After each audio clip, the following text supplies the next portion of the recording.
പറവകൾക്ക് ദാഹജലം പദ്ധതി സാന്താക്രൂസ് LP സ്കൂളിൽ തുടക്കമായി.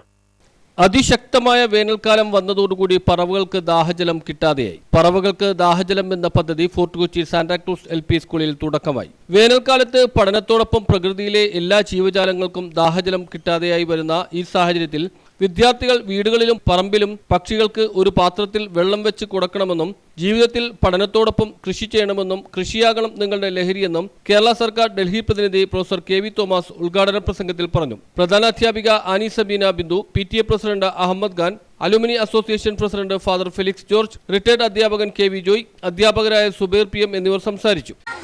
വേനൽക്കാലം വർദ്ധിച്ചുകൊണ്ടിരിക്കുകയാണ്. എല്ലാ പറവകളും ഇന്ന് ദാഹജലത്തിന് ഓടി നടക്കുകയാണ്. നമ്മുടെ തൊട്ടടുത്ത് കടലുണ്ടെങ്കിലും ആ വെള്ളം പറവകൾ കുടിക്കാറില്ല. ആ പറവകൾക്ക് നമുക്ക് ദാഹജലം കൊടുക്കുവാൻ വേണ്ടിയുള്ള ഒരു പദ്ധതിയാണ് ഇന്നിവിടെ വിദ്യാർത്ഥികൾക്ക് വേണ്ടി. മനുഷ്യർക്ക് ഏറ്റവും അത്യാവശ്യമായ ഒന്നാണ് കുടിവെള്ളം.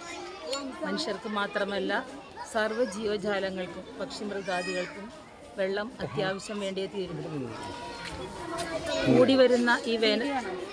വരൾച്ച കൂടി വരുന്ന ഈ വേനൽക്കാലത്ത് പക്ഷികൾക്കായിട്ട് ദാഹജലം കൊടുക്കുവാൻ വേണ്ടിയാണ് Sheena Francis, Mary Anju, Nithya Stephen, Philomena Thomas, Mary Jency, Sruthi Bibin, അനധ്യാപകരായ സക്കീന, സോളി എന്നിവർ സന്നിഹിതരായിരുന്നു. News bureau, Fort Kochi.